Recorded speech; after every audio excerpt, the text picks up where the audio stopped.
Welcome to the teleconferencing session. This session is for Certificate in Community Health, and today we will be covering BNS 041 Block 3 Unit 3. And today we will be discussing more on the infectious diseases. And before we start the session, I would like to give one information to the students that the pattern of question paper has been modified since June 2020, and previously students were getting a subjective type question paper of 3 hours duration, but the pattern has been modified to objective type question paper, that is MCQs are there, and the duration is also of 2 hours. So with this information I welcome all the students and whosoever is attending this teleconferencing session. To begin with the communicable diseases, as you know, there are a number of communicable diseases still prevalent as a major public health problem in India. And despite of having many programs and launched by government of India, but still these are endemic, and recently we have faced one of the COVID-19 pandemic also. That was also a communicable and highly infectious also. So with that we will be covering unit 3, and you know, one of the most prevalent disease is tuberculosis. So we will be discussing on tuberculosis, and to discuss that topic we have with us expert from Dr. K.K. Chopra sir, who is director New Delhi Tuberculosis Center, and he has extensive work in the field of tuberculosis from last more than 30 years, I believe. So he is the one of the most expert person for this disease. So I would like to ask first of all about the common or keynote features about tuberculosis and the global and Indian scenario of tuberculosis. Dr. K.K. Chopra. Good afternoon, all. Uh, Tuberculosis is an infectious disease, as is the topic today. This is the infectious disease caused by one of the bacteria. Name of bacteria is Mycobacterium tuberculosis. And this source of infection for this is anybody suffering from pulmonary tuberculosis. Pulmonary tuberculosis, TB, affecting the lungs. Whenever such patient coughs, sneezes, or laughs loudly, there are small droplets which come out with the respiration, and if a normal person is sitting nearby, he can inhale those droplets. So source of infection will be anybody suffering from lung TB. Mode of infection will be droplet bacteria. Host is, in most cases, it is human disease. Some bovine cases are also reported. And in more than 80% cases, the disease is caused by the, it affects the lungs. Yes. So pulmonary TB is around 80%. Rest 15 to 20%, they are the extrapulmonary. Extrapulmonary TB can affect any organ in the body. Yes. And it is said except for hair and nail, any organ can be involved. Most common extrapulmonary organ involved are lymph nodes used in the neck or axilla, bones, spinal bones. Before we go to the detail of tuberculosis, let us first know the global burden of disease, as well as what is the Indian scenario in today's world, current situation of tuberculosis.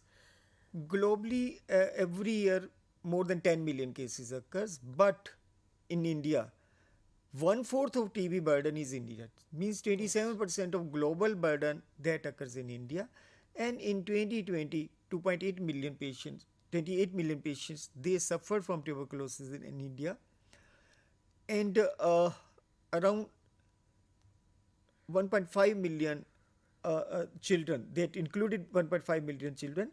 TB can affect in any country, in any age group can be affected. It affects male as well as females. Yes. And India accounts for 1/4 of TB cases, and there is another MDR TB. MDR TB means multi-drug resistant TB, where the drugs do not act on the bacteria. So in that case also, MDR case is also common in India, and 1/4 of global burden of MDR TB is also in India. As per the WHO report, 2.2 million patients they occurred in India in 2019. In the prevalence of disease, it is known as around 200 cases per lakh population per year. Yes. So this is And the Indian burden. if we say that number of cases are more in Delhi as compared to many other states, so what are the risk factors or why TB is more in Delhi than the other states? TB can occur in any area, but as we know that it is a communicable disease, infection occurs by the respiratory route. So in areas like Delhi where population is more congested, 30% of population is slum area, then there is a migratory population. Yes. So in these settings, the chances of spread of disease are more. Suppose there is a slum area, even if there is a one case in one family and the whole family is residing in one slum, so with time all the persons in the that slum they will get infected. Yeah, So we can say in Indian scenario 26 lakh cases occur per year, 4.36 lakh are the deaths, 3 lakh children leave schools because of this disease, 1 lakh women every year is rejected because it is a social stigma also. We say it is a social problem. Yes, more it than is. the, It is infectious disease, but it is a social problem also. Yeah. It leads to poverty, and poverty leads to TB. yeah. Both things happen because in poverty, persons are not able to get full nutrition, and if there is less nutrition, the immunity is less, and they become more prone to the disease. Yeah, and one case of active tuberculosis, or we can say sputum positive tuberculosis, can infect 10 to 15 contacts nearby, surrounding his. So more of the contacts are nearby family members only. So that is how one case is going to infect 10 to 15 individuals. So that way in Delhi the prevalence is more because of the Yes. various risk factors, and then if we compare with any other state of India. So with that, now what are the key points or we should remember, or a student should remember the various key points about tuberculosis? So there are 4 and 5 points which have to be remembered from these slides which we have covered. First, it is a communicable disease. Spreads by Mycobacterium tuberculosis, that is a bacterial disease. Source is anybody suffering from lung tuberculosis. 1/4 of the global burden is in India. 80% cases they affects the lung. Rest 20% can occur anywhere in the body except hair and nails. Another important point is HIV. HIV is the commonest risk factor for tuberculosis, and it is said that 70% of patients living with HIV they suffer from tuberculosis, and 50% of MDR patients, HIV patients, they die because of tuberculosis. Yes. So we can say it is one of the first opportunistic infection Most common opportunity infection in HIV. in HIV patients. Yes. Yes. So with that, as we were telling that Government of India has started or initiated very strategic programs or national health programs for the prevention and control of tuberculosis also. So although we will be discussing about National Tuberculosis Control Program or RNTCP, but the most recent is the National Tuberculosis Elimination Program, and the Nara which has been given is TB हारेगा देश जीतेगा. TB हारेगा देश जीतेगा. तो अब ये सरकार का भी एक मोटिव है कि हमने टीबी को हराना है और देश को जिताना है. तो sir, what is the national TB elimination program and what are the features of this program? National TB Elimination Program. Now we say it is previously it was NTP, National TB Program. We will discuss in further details. Then it was revised in 1993 because our NTP seemed failed when we reviewed. And recently this program has been named as National TB Elimination Program because Honorable Prime Minister of India 2 years back has decided that declared also that we will be eliminating tuberculosis from India by 2025.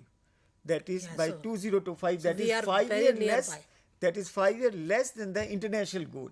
So we are Yes. very nearby to eliminate, and the program has given a definition for elimination also. Elimination doesn't mean that there will be no case of tuberculosis.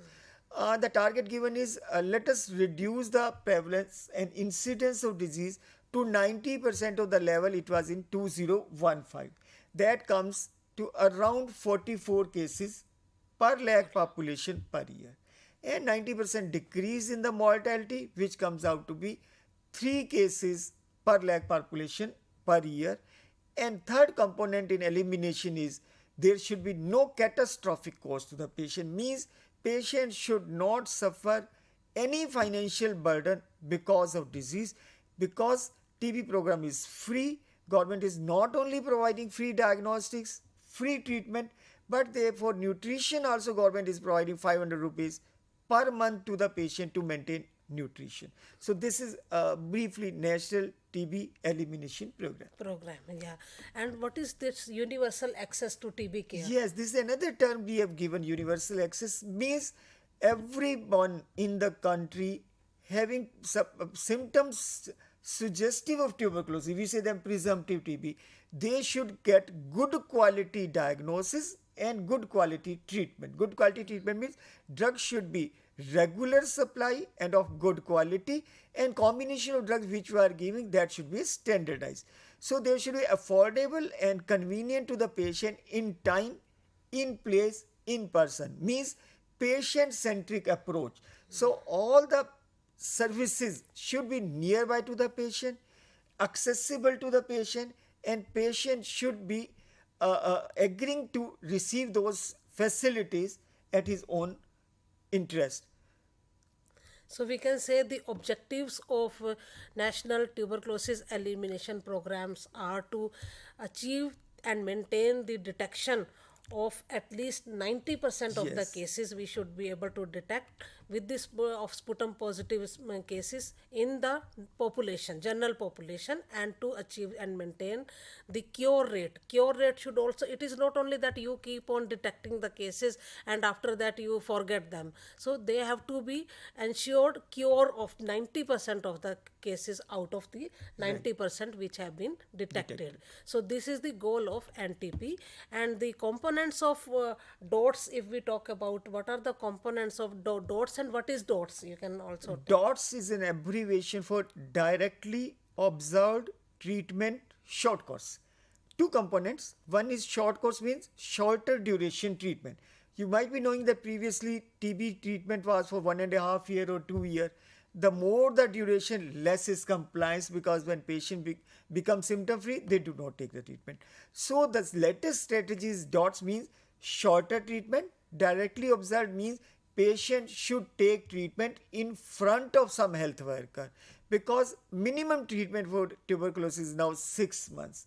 So it is difficult for patient to continue treatment for 6 months, and if patient doesn't continue treatment, there are chances either the patient will relapse or patient will fail to treatment. So 5 components we say. First is the political and administrative commitment, which is highest at present, because Honorable Prime Minister himself has declared that we have to eliminate TB by 2025. Second is about diagnosis. Diagnosis should be good quality and primarily smear based, because when we know that smear is positive, it means patient is infected to others. Uninterrupted supply of good quality drugs, that is very important. As ma'am has already said, there is no point of detecting 90% cases if we cannot treat them. Second component in treatment becomes DOT. DOT means directly observed treatment. We cannot rely on a patient that he will take 6 months treatment religiously and regularly. So if he is taking in front of some health worker, it may not be a hospital, maybe some community health worker, or maybe a neighbor or shopkeeper near the patient's home. And fifth is systematically monitoring and accountability is very important.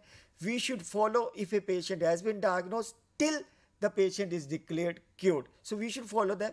We should have data in which area we have been able to achieve that target. Yes. So these are 5 basic components of DOS. So we can say this.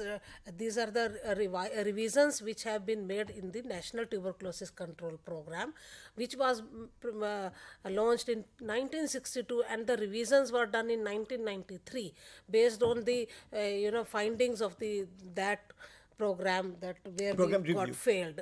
It was reviewed and revised, and the most important is the political commitment. If politically we are government is committed, then only things move faster and successfully. Now let us know about the presumptive treatment of tuberculosis and how a student, or now they are going and finding out active cases, so how a student would know which case can be a suspected case of tuberculosis. It will be only when they know the symptoms of tuberculosis. So what are the main symptoms of So we say tuberculosis? presumptive TB. Presumptive TB means in a person is having those symptoms, he might turn out to be tuberculosis, and we have to find out tuberculosis. So what are presumptive criteria? There are four major criteria. You have seen that cough for more than 2 weeks. If a patient is having cough with or without expectoration for more than 2 weeks, he becomes a presumptive case. Another important symptom is hemopsis. Hemopsis means blood in the sputum. In our country, blood is the sputum, that is hemopsis. The most common cause of hemopsis is tuberculosis. Second is fever for more than 2 weeks. Fever is usually low grade evening rise of fever. Means during evening times, person feels febrile. Low grade, it is low grade means 99 or 100 fever. Significant weight loss. We say significant weight loss when a person loses at least 10% of the weight during last 3 months. So cough for more than 2 weeks, low grade evening rise fever for more than 2 weeks, hemopsis, or if there is a significant weight loss. Another fifth component we have added, any abnormality on chest x-ray, because most of the cases when they have got cough or fever, they do not go to TB centers. They go to general health physician, maybe in private sector government setup. They don't think that they might be suffering from tuberculosis. And most common investigation they get is a XHS. More than 60-70% patient which we get in our TB centers, they already have got their X-ray. So if there is any abnormality or abnormal shadow on X-ray, he also becomes a presumptive case. Yes. So, as Sir has told about the symptoms of tuberculosis, previously we used to say that if a patient is coughing for more than 3 to 4 weeks. So now there is change in the duration also of the symptoms. Now we say the more than 2 weeks cough, not 3 or 4. So that also you have to remember, that more than 2 weeks of cough or more than 2 weeks of low grade evening rise fever. Fever will be there, but not that high fever. It is low grade, 99 or 100, not more than. And that also patient will feel at the time of evening. He will feel that I am having something, which even he cannot detect what is happening to him. But if we take the history, so from your point of view, you have to be very particular while taking the history of last 2 weeks symptoms.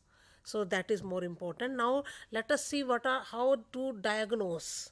What is important when we diagnose the cases? If we presume, means anybody, even your students, as students, you must be involved in active case finding or as a social responsibility.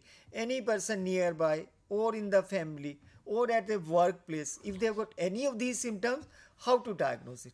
As I said, diagnosis is free, but when we go to the community, we find many persons, they do not know where the free facility is available. So first point I have written is, the presumptive TB case should be referred to DMC. We say designated microscopy center. These are same in the DOT center. In DOT center there is a lab technician, and in India every peripheral health institute, mean any peripheral health institute, maybe a dispensary, maybe a hospital, or maybe a sub center where health facility exists, there are DOT center or designated microscopy center where facility for diagnosis and treatment is free. So it is very important that being student and responsible persons of the community, you should be aware of the center where it is located in nearby, so that if you find any presumptive TB, you can refer that in this clinic, in hospital, there is a DOT center, and please go and get your sputum examination. Most important investigation we are doing is sputum, because I said you more than 80% cases are how many samples are taken for so sputum? usually we take 2 samples. One we spot whenever a presumptive TB person comes to the DOT center. Second sample is taken, we say, overnight or early morning. Early morning sample is very important because this is a concentrated sample. Throughout the night, whatever secretions are collected in the lungs, they are taken out and that sample is taken, there are more chances of getting positivity. So this is sputum examination. Another investigation we required is sometimes we require X-ray chest. X-ray chest also helps in early diagnosis of tuberculosis when the lesion is less and number of bacteria are less, which cannot be detected on sputum examination. Third point, I will look at molecular tests like CBNet or Gene Expert. These are newer tests which are now freely available. Advantage is this, that we can make early diagnosis. If number of bacteria in sputum are less, they can be tested with Gene Expert. Another advantage is by sputum results we get either on the second day or third day because we have to do 2 samples. In Gene Expert, it gives early results. So there are 2 advantages. One, even if bacterial load is less, we can get it positive. And second is within 2 hours we get results.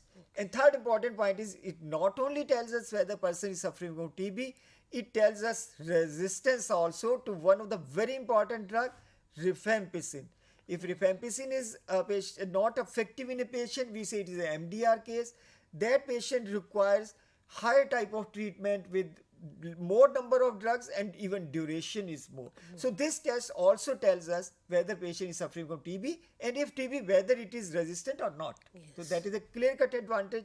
Second advantage is gives result very early within 2 hours. Yeah, that is very important, and this has been new addition to the sputum in addition to sputum microscopy, and it is early, as our one of the goal is early identification of the cases and early treatment. So if we get the report early, then it is very easy to immediately start on the treatment also, and as soon as you start the treatment, it is good for the patient as well as to the contact of the patient, because if the patient is keep on spreading the infection, then other get affected. But if the patient start taking treatment on time, then it becomes, it will not spread the disease within 2 to 3 weeks. Yeah, within 2 to 3 weeks patient Although treatment is required for 6 months. Yes, yes. So now let us see the presumptive extrapulmonary tuberculosis. As we say that TB affect not only the lungs but it can affect any other organ of the body.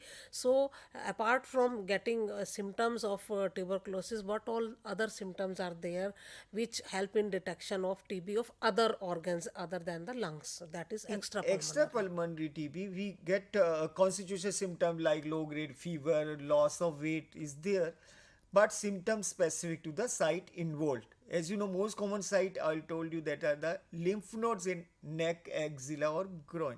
So whenever there is a lymph node involved, there will be swelling, pain. If not started treatment, that can be pus formation also, and it can rupture also. Second important site is meninges, that is the layers around the brain. If meningeal TB is there, then is severe headache, vomiting and neck stiffness. Other sites involved common are bone or joint. Whenever some bone or joint is involved, there will be swelling, there will be pain, and there will be restriction of the movements also. So the symptom will depend on the organs involved. Like the common site I see that are the TB meningitis. One we say it is miliary TB. Miliary TB is when TB spreads all over the body. Then mediastinal lymph node means there are lymph nodes in the chest, pleural effusion or empyema, that is fluid collection around the lungs. TB of lymph nodes. Then it could be TB of abdomen. In abdomen there could be lymph nodes or intestinal TB. Then TB of genitourinary organs that can affect, and mainly in the females when there is a genitourinary TB, most common part involved is a fallopian tube in females, that is a part of uterus, and when this is involved, common symptom is infertility. TB of spine is very common. When it occurs, patient cannot move his spine. There is a gibbous formation. There is a swelling in the back. Bone and joint TB. Sometimes there is a TB of skin also when there are some lesions appear which doesn't heal with the routine treatment which is given. So you add on to the diagnosis also. Yes. Of for diagnosis of extrapulmonary TB, so important is to demonstrate the bacteria. So if the part is accessible, like there is a lymph node in the neck, we can do fine needle aspiration, we say. With the help of injection, we take out specimen and do test. That test can be done, then gene expert can be done on the fluid which is taken. Very early diagnosis can be, or sometimes we have to do biopsy of the organ. But this is possible only in few cases where the organ involved is accessible. In TB meningitis, what we do? We take out CSF, cerebrospinal fluid, right? But many of the organs which are internal organs involved, like fallopian tube, intestine, kidneys, liver, we cannot take out the material, that it becomes an invasive procedure. At that time, now we use different type of investigation or expert opinion. Suppose if intestines are involved, if surgeon is examining those patients, there are certain investigation like colored x-rays, etc., which can be done. In sometimes endoscopy can be done to take out some samples. In genitourinary TB, sometimes hysterosalpingography is done where tubes are delineated, and if there are irregularities and blockage in the tube, we can presume that patient is having fallopian tube. Endometrial biopsy if uterine TB is suspected. So based on the organ involved, we do relevant investigation, and many times we have to take opinion of specialists. Like for genitourinary, may take a gynecologist opinion. For bone and joint TB, we should take opinion of orthopedician. For abdominal TB, we should take opinion of surgeon. Sometimes in children it is very difficult to take sample, so we refer the patient to pediatrician, and they take out fluid from the stomach, that is known as gastric aspirate or gastric lavage, which can be tested for TB diagnosis. Yes, and in any case, whether it is pulmonary or extrapulmonary, and what all samples we are collecting, so we are looking for the Mycobacterium tuberculosis. That is possible through ZN staining for the student's purpose, and you should be able to answer which staining is done to detect Mycobacterium tuberculosis in the fluid or in the blood or in the any discharge of the patient. It may be pus from the wound. So to diagnose the case, Mycobacterium bacilli has to be detected through ZN staining, and we say this bacilli as acid fast bacilli. So with that, we have covered about the various aspects of pulmonary and tuberculosis and extrapulmonary tuberculosis, what all tests are done to diagnose or early diagnose the case of tuberculosis. With that, we will take a short break and we'll come back within 2 minutes. Thank you.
Welcome back to the second session of teleconferencing.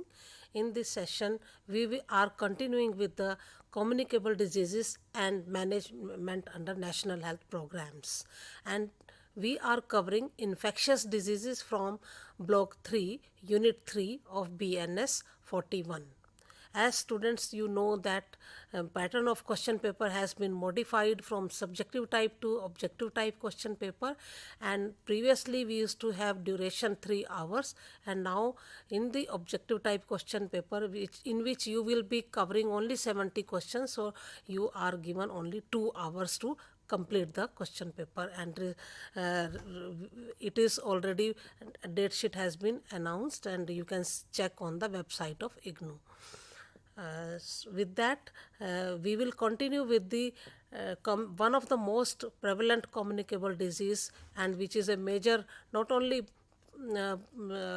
public health problem but also the social problem, that is tuberculosis. And to discuss this topic, we have with us expert Dr. K.K. Chopra sir from New Delhi Tuberculosis Center. He is director there and has been extensively working in the field of tuberculosis.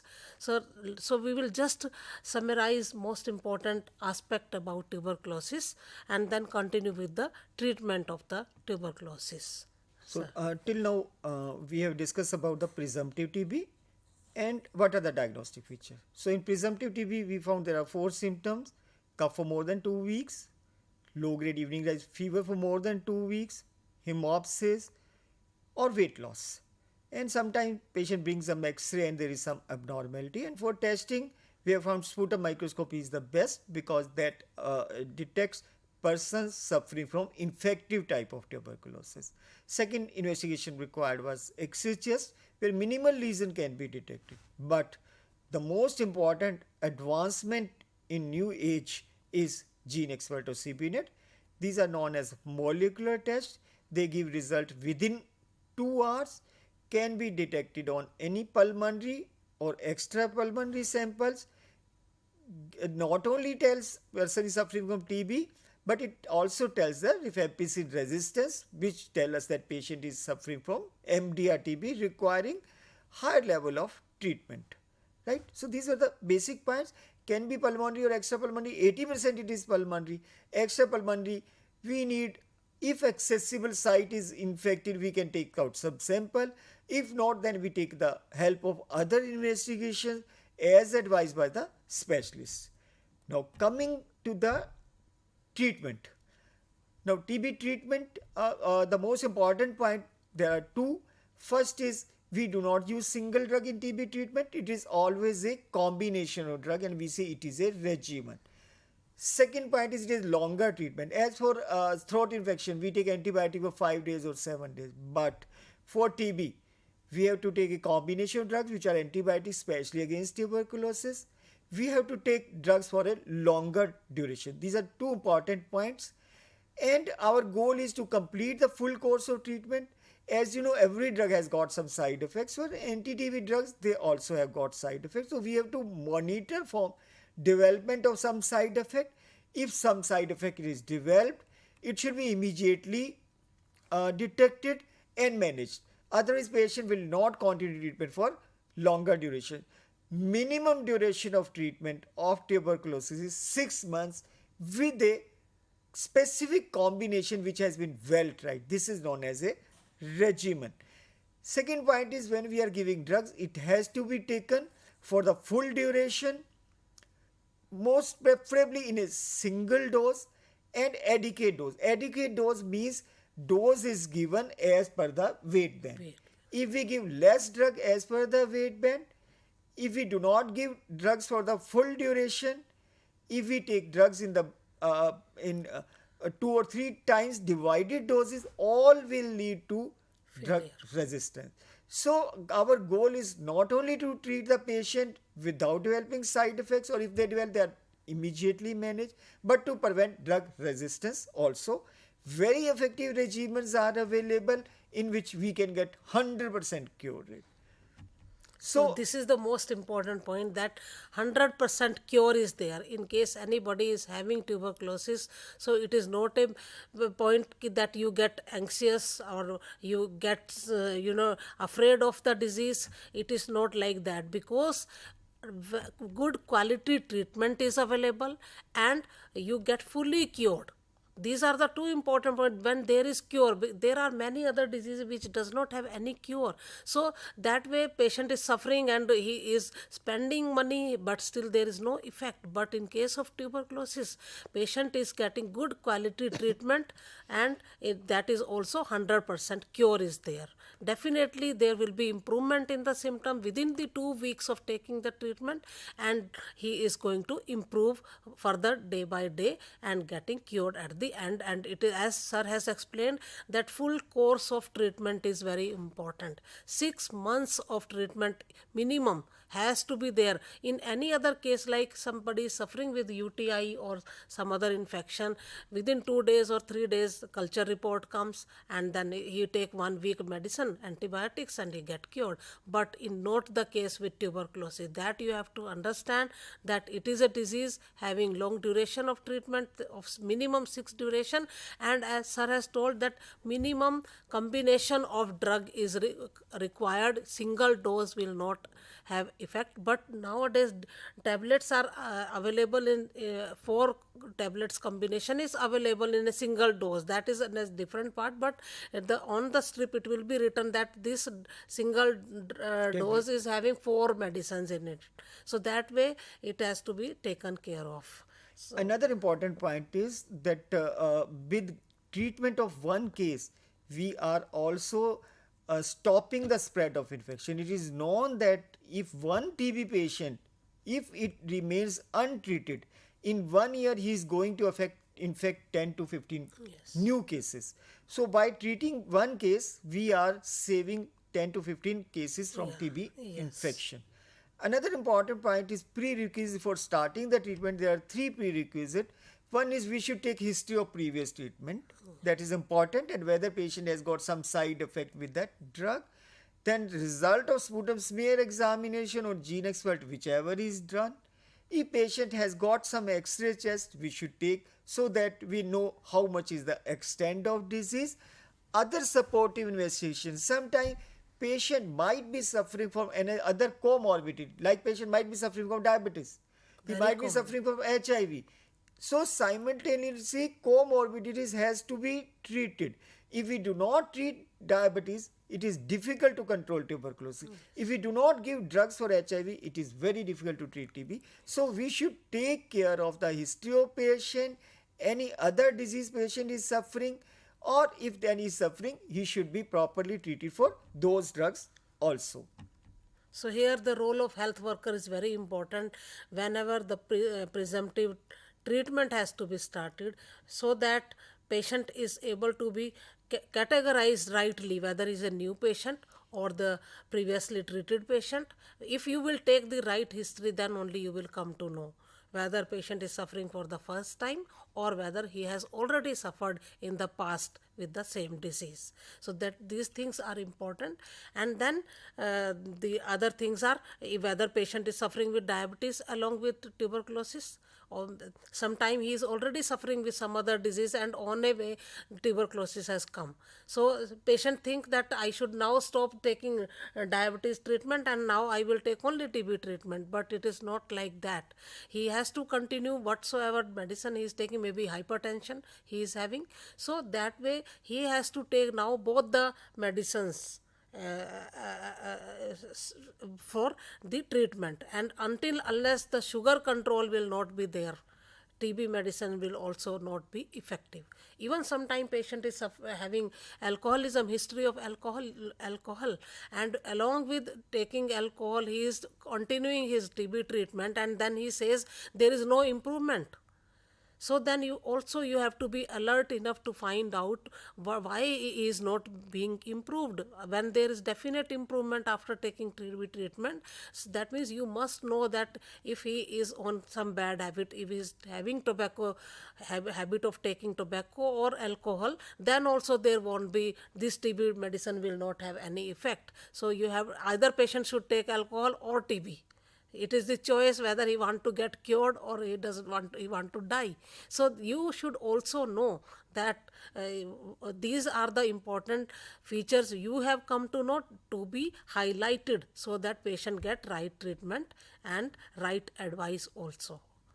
Yes. So, coming out to the treatment of tuberculosis, previously there are many different combinations used in different situations, which was causing confusion in the peripheral health workers. Now it is a community-based program now, because you becoming the community health volunteers, Yes. or have community health officers, you will be treating these patients, you will be monitoring these patients in the field Yes. condition. Yes. So for all drug sensitive TB, drug sensitive means he is not resistant to any other drug. As I told you, when you do gene expert, you know whether patient is having rifampicin resistance or not. So in our program now, before starting the treatment, when a patient is diagnosed, we are doing tests for the resistance also, at least for rifampicin resistance. This is known as universal drug sensitivity. So we should know at least rifampicin resistant and patient is sensitive, then we say it is drug sensitive TB. And for drug sensitivity, whether it is a new case or previously treated, there is only one regimen. 6-month regimen. 2-month regimen is for intensive phase, where we have got 4 common drugs for TB: isoniazid, rifampicin, pyrazinamide and ethambutol. These 4 drugs are given for 2 months. It is known as intensive phase. After 2 months, patient is shifted to continuation phase, where give INH, rifampicin and ethambutol, mean pyrazinamide is stopped. This continuation phase is given for 4 months. So total duration is 6 months. In intensive phase, we give more number of drugs because bacterial load is more. So we require early killing of bacteria. So when bacteria will be killed, so patient will be symptomatically better. Bacteria will be killed fast. So there is less chance of spread in the community, less chance of becoming resistance, and patient will be able to go for the work. So that social problem will also be over. During continuation phase, patient is usually symptom free. We continue this treatment because TB bacteria sometimes grows in spurts. Anytime it can grow. And one population is dormant, which is lying. So to go bacterial population which grows in spurts, we are giving 6 months minimum treatment. We presume that most of the growth which can occur, that can be occur within 6 months. So this 6 months regimen with 4 drugs in 2 phases is the treatment of the day. Very simple to remember, very easy to follow.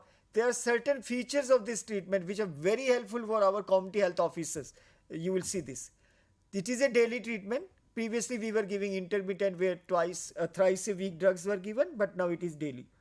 Yeah, and Second is, in continuation phase we are giving 3 drugs. Previously we were giving 2 only, INH and rifampicin. Now ethambutol is given.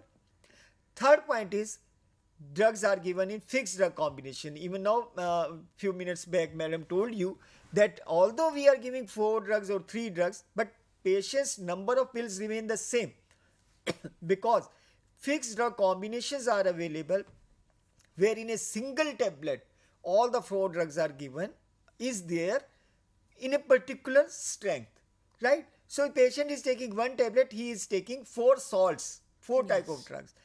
And the how many tablets patient has to take, that will depend on the patient weight. So we have made 4 weight bands.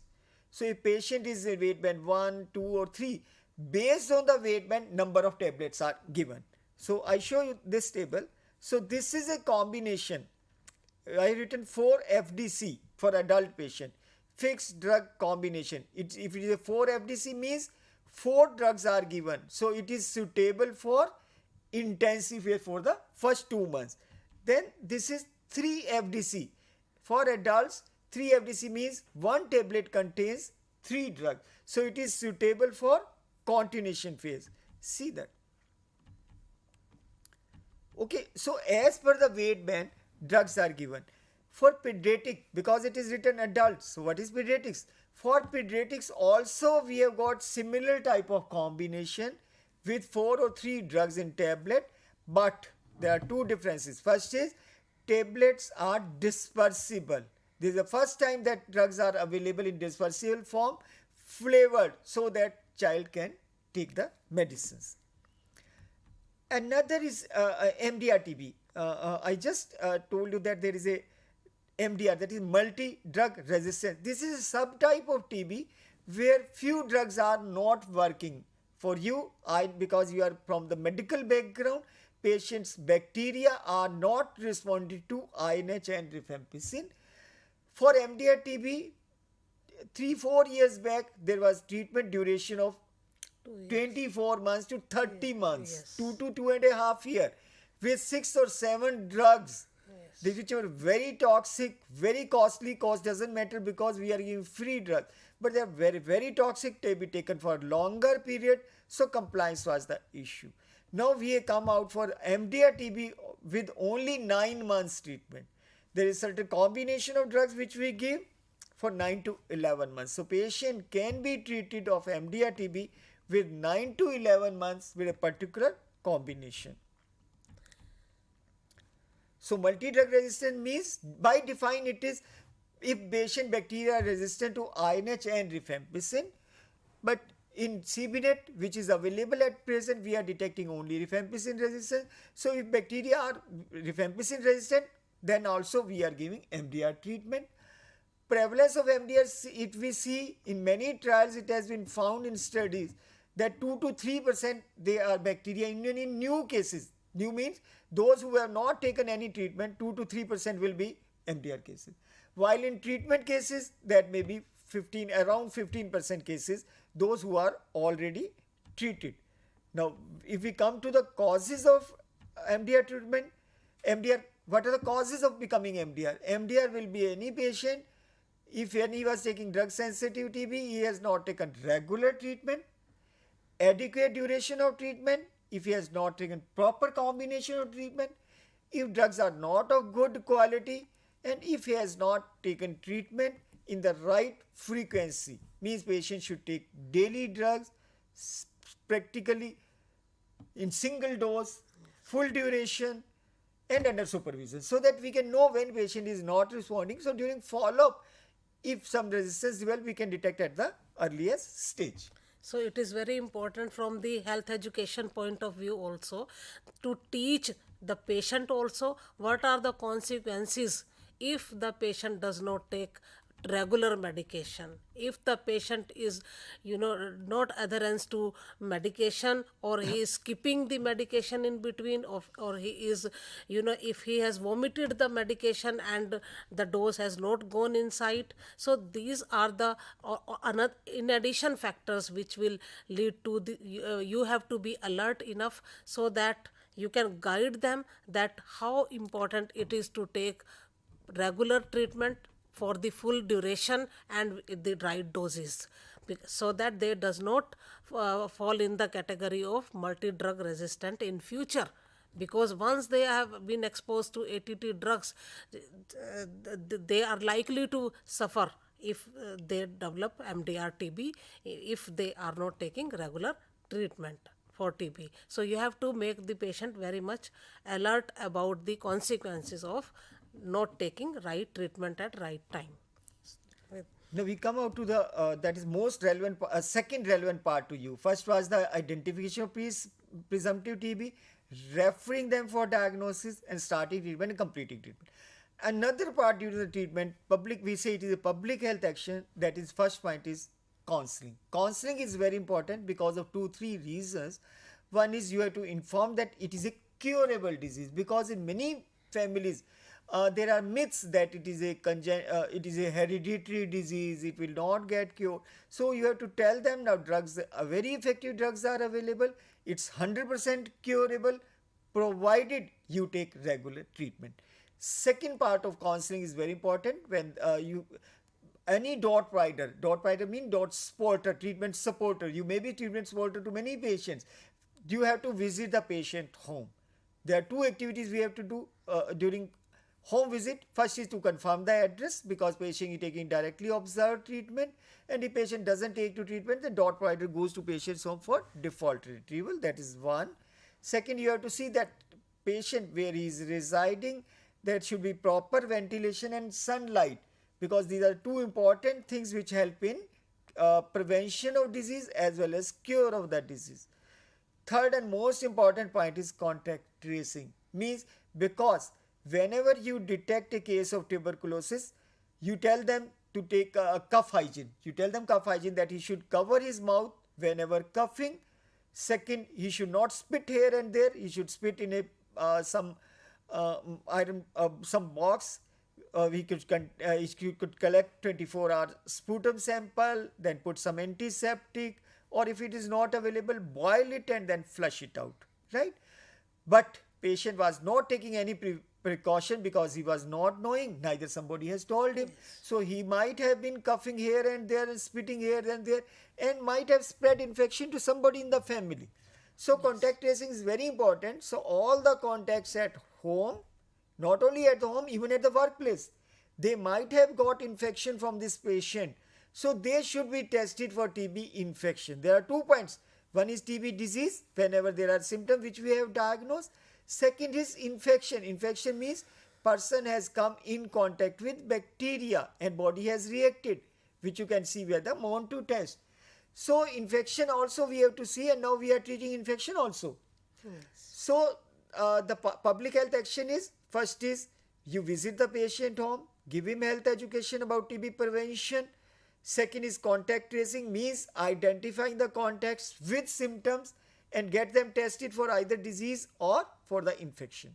Second important point is that HIV and blood sugar, because I told you, if a patient is suffering from HIV, if we do not treat HIV, or if he is diabetic and not treating for diabetes, it is difficult to contain tuberculosis. So in routine, in every patient, we are advising HIV testing and blood sugar testing. Another point is Nutritional Poshan Yojana, NPY. Nutritional Poshan Yojana is the Government of India scheme given to all patient. All patient means whether patient has been diagnosed in private sector or public sector, he will get rupees 500 per month as a nutritional support.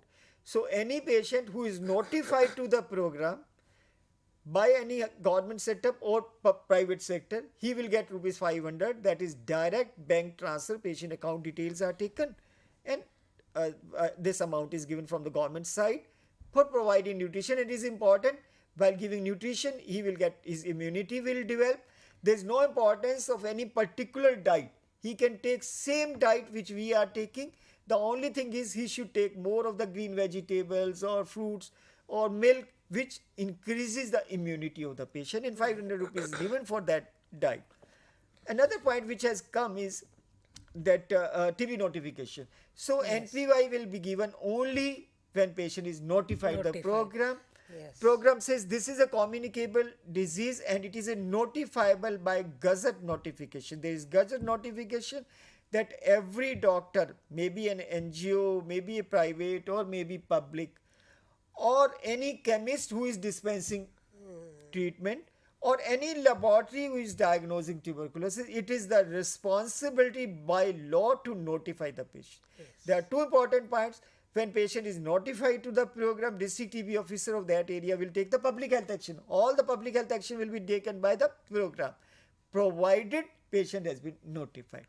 Second important point is we are giving this nutritional support to the patient in form of rupees 500. So patient should not think that I am taking from the government, then only I will get that. It is not like that. Even if he is diagnosed by the private practitioner or anywhere, when he is notified, he is going to get this benefit of Nutrition Poshan Yojana, irrespective of the private or government he is taking the treatment.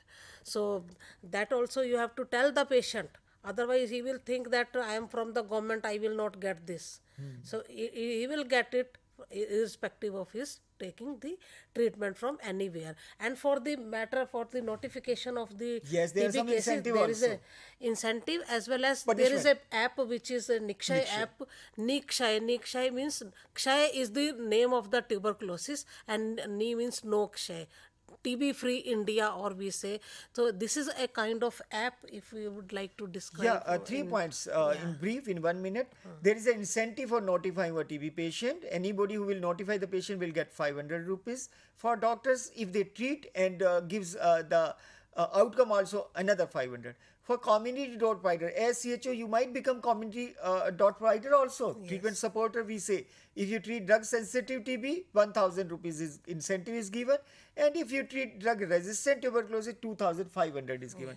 Second point which ma'am was highlighting was that there is a Nikshay app. That is an app portal. It is a web portal, live portal, where all the patients who are diagnosed of tuberculosis, they are entered. So program officers, they can have the knowledge or report that from which area how many patients have been reported. All the investigations are noted on this Nikshay. Patients follow-up is also noted, so that if any time some resistance is well, that is also noted.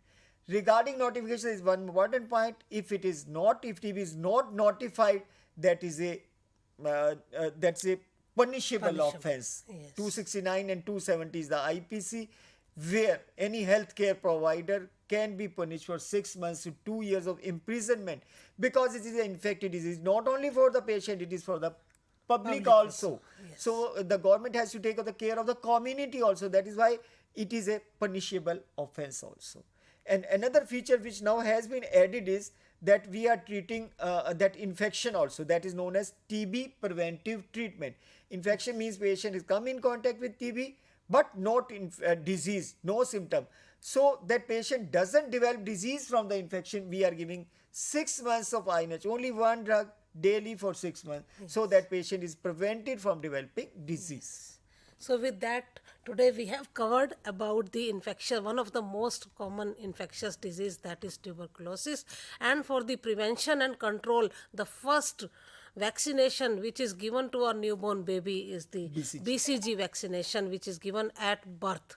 So with that, you can realize that how important is tuberculosis to be prevented in the community. And हम सबको ही ये निश्चय करना चाहिए कि TB मुक्त India हमने बनाना है. 2025 तक का ये हमारा लक्ष्य है जिसको हमें अचीव करना है. With that, thank you so much for being here with us, Dr. Chopra. And this was, I hope student must have got benefited out of this session. Thank you so much.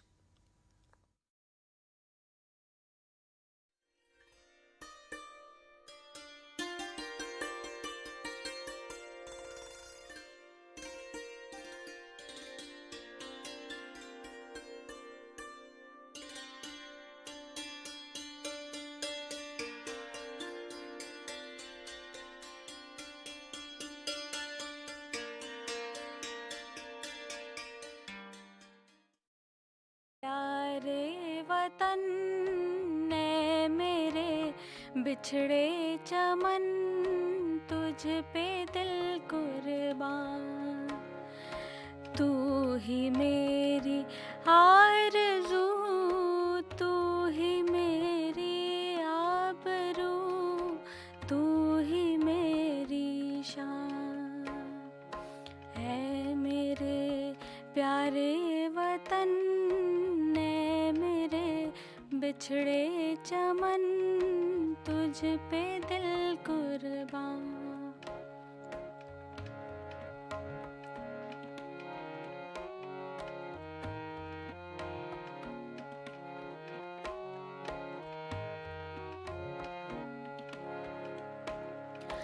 तेरे दामन से जो आए उन हवाओं को सलाम. तेरे दामन से जो आए उन हवाओं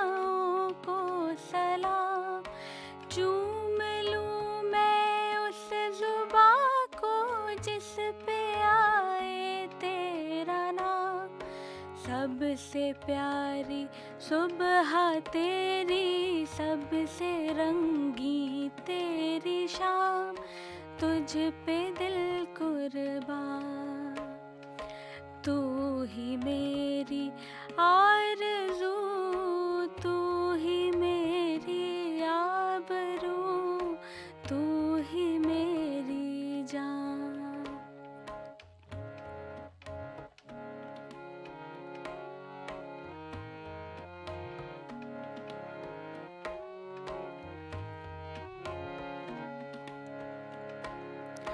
माँ का दिल बन के कभी सीने से लग जाता है तू, माँ का दिल बन के कभी सीने से लग जाता है तू, और कभी नन्ही सी बेटी बन के याद आता है तू। जितना याद आता है मुझको, उतना तड़पाता है तू, तुझ पे दिल कुर्बान। तू ही मेरी आरज़ू, तू ही मेरी आबरू, तू ही मेरी जान।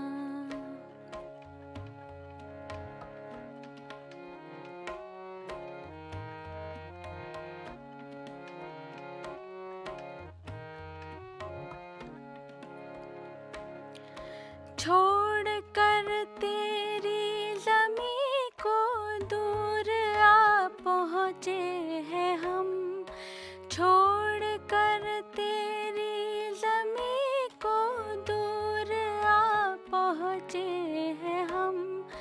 फिर भी है यही तमन्ना तेरे ज़र्रों की कसम, हम जहाँ पैदा हुए उस जगह ही निकले दम, तुझ पे दिल कुर्बान।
Welcome to all.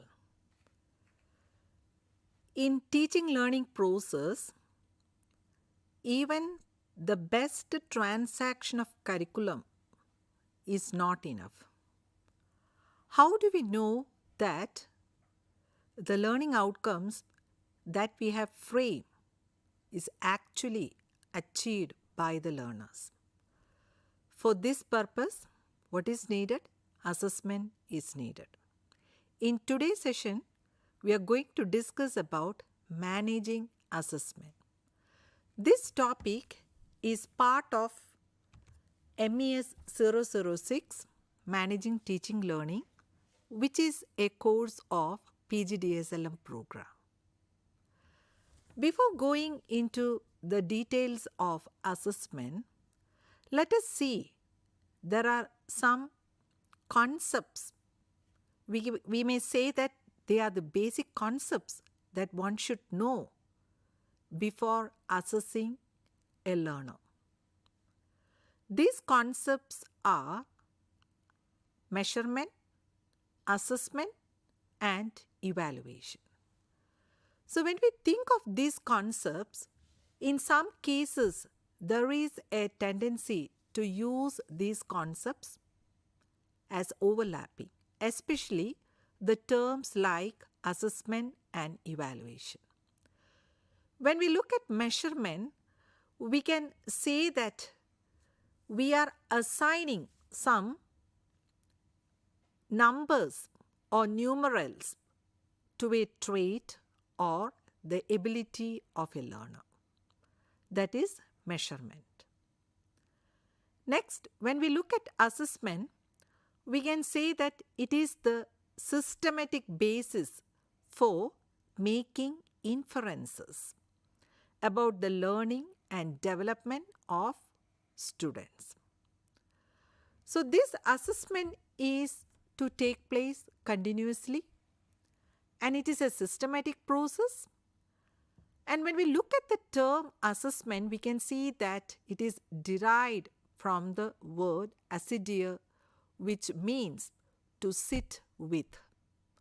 So what is happening here is that it is the duty of the teacher to sit with and to assess the learners. And it doesn't mean that the assessment activities are given to the students, not to the students, it is for the students. So this is the clarification of the term assessment. And in assessment, we can see that other new terms that is coming up, that is assessment for learning, assessment of learning, and assessment as learning. When we think of assessment for learning, we can say that this assessment is otherwise termed as formative assessment. And the next one, assessment of learning, that is summative assessment, and assessment as learning, that is peer assessment. So all these assessment things are getting importance in the present teaching learning process. And other terms what is related with this assessment is the continuous and comprehensive assessment. This is also important that the assessment cannot take place at the term end or at the end of the instructional process. It is a continuous process, so assessment should be done continuously. Then only we can know whether the learner has achieved what has happened or the instruction that took place in the class. Then coming to the next term, that is evaluation, we can see that it is determining the value of something. So evaluation means measuring or observing the process to judge it or to determining its value by comparing it to others or some kind of a standard. So when we want to give some value judgment, there comes the importance of evaluation. When we try to put these all things in a formula, we can state that evaluation is equal to measurement plus value judgment. Suppose in a class test, a teacher is telling that Suja has scored 70% score in English. That shows the measurement, and then the teacher is telling that Suja secured 5th place in the class. In that concept, what he is mentioning is the evaluation. And when we think of this evaluation, there are certain features included in evaluation. The first feature, that is evaluation, should be comprehensive in nature. What does the term comprehensive means? We should evaluate the learner holistically. So now we know that the learning is taking place in various domains, cognitive, affective, and psychomotor. Are we able to assess the learner holistically? As we know that NEP 2020 is also emphasizing the holistic development of learners. So the evaluation should be in a comprehensive manner. Next one, it should be a continuous process. The second item, that it should be a continuous process. We cannot state that during a particular activity there is nothing to evaluate. That is wrong. And we may say that it is only at the end of an activity what we have to evaluate the learners. Suppose you are giving an activity of group discussion. So from the time of pairing the groups and what is happening among the different groups, how they are interacting with each other, and what are the points eliciting, and at the end how they present, all this comes important for assessing. We know that generally in group activity, some members may be dominating, while others will get the advantage in spite of the efforts of the others. So here, what is important is that the continuous assessment is very much important. And the next point, that it has quantitative as well as qualitative aspects. We cannot always measure the progress of learners in terms of number. There are other things where, when we think of this co-cognitive abilities, there comes the other abilities than the measurable things. So how the team is working, how they are cooperating, how they are sharing, all these things are important. Hence, we may say that evaluation, it includes both quantitative as well as qualitative aspects. Next point, there is an interrelatedness between the objectives, learning experiences and evaluation that we will be discussed when we go further. And the next point, that it is a cooperative process. It is not the only process of the teacher. It is not the process of the students.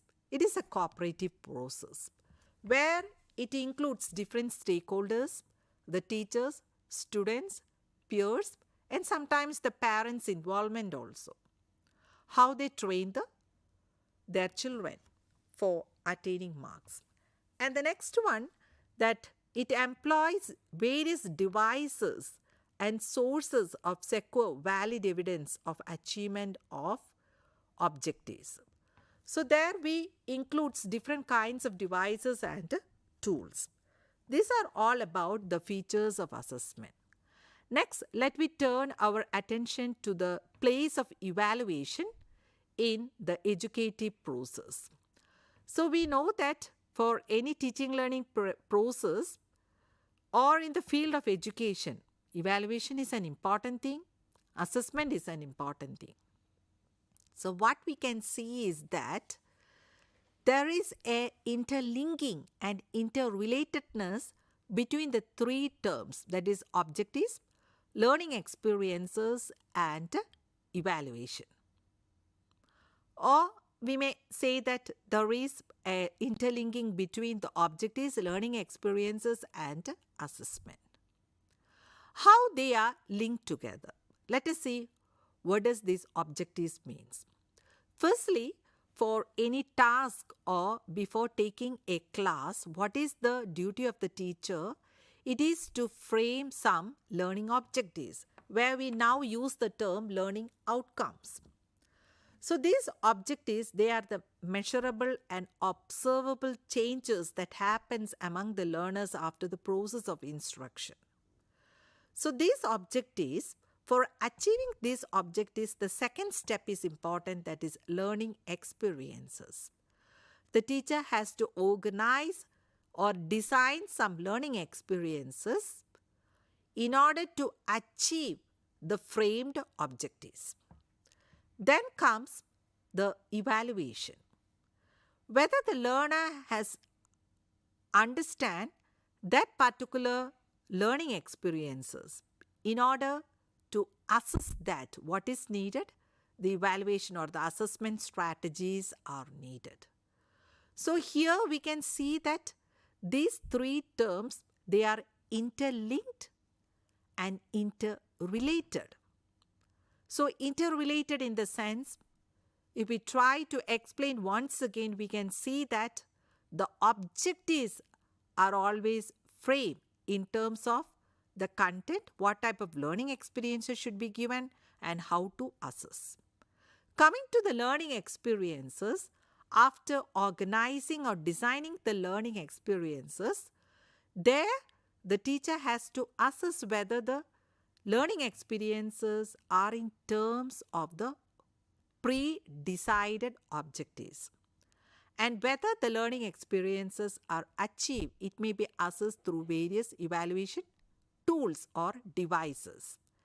And then comes the evaluation, where we are going to see about the already framed objectives, whether it is achieved, whether the learning experiences the student understood or performed correctly. This shows the interrelatedness and the interlinkedness between these three terms. Next, we are going to discuss about the functions of evaluation. What are the functions of evaluation? We can categorize it as assessment of abilities, diagnosis, guidance, grading, selection, and prediction. So these are the 6 functions of evaluation. What is the first one? The first item, that is assessment of abilities. As I have stated earlier, the abilities, it can be categorized into cognitive abilities and co-cognitive abilities. So these abilities to assess some kind of traits or some kind of personality traits or something like that, there we have to assess the ability of the learner. From this, we can predict what type of ability the learner is having. And the next one, that is diagnosis. In the case of this diagnosis, what is important is that we are trying to find the weakness of the learners, in which part the weakness is lying. So, based on their weaknesses, identifying the weaknesses, from that the teacher can give the remedial instruction from the diagnosis part. Then comes the guidance. So, some students, whether they are weak in some subject, what type of guidance should be given to the learners? That is coming important. So, guidance is also important. Then comes grading. How to grade based on the evaluation of the learner. And then the selection. We know that in schools there may be some kinds of test, some aptitude test, some talent test, like that. For this purpose, evaluation is important so that we can select the apt students for particular type of performance or task, like that. And the last function, that is prediction. So after conducting all these tests or some written test or oral test which is linked to assessing some kind of aptitude or traits, from that a person can predict what the learner's future or what career is apt for the learner.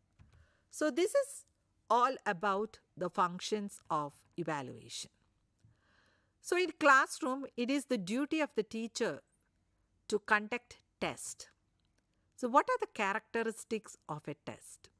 When we look at the characteristics, the 3 main points are validity, reliability, and usability. Let us see what does each term means. Here, a test is said to be valid if it measures what it is supposed to measure. Cronbach defines validity as the extent to which a test measures what it purports to measure. For example, suppose the purpose is to understand the speaking ability, the English speaking ability of the learner. For that, what type of test we have to conduct? That is the oral test. Suppose one may conduct a written test, that is not a valid test, because the purpose of the test is to understand the communication ability of the learner. For that, the written test is not enough. The oral test is alone is apt for that particular situation. And when we think of this validity, there are different types of validity like face validity, construct validity, content validity, and then the predictive validity. So let us have a look about the various types of validity.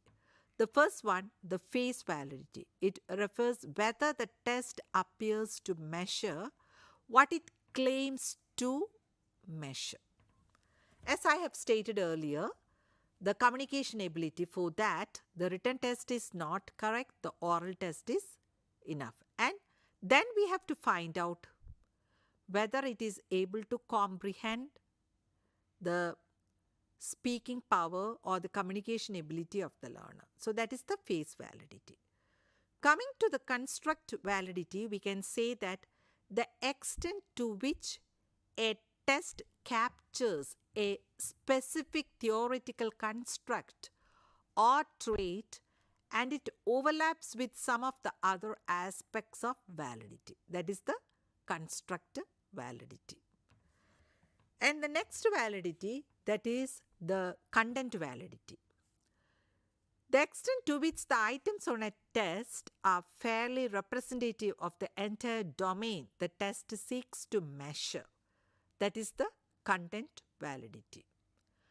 And the next one, that is the predictive validity, the degree to which a test accurately predicts a criterion that will occur in the future. That is the predictive validity.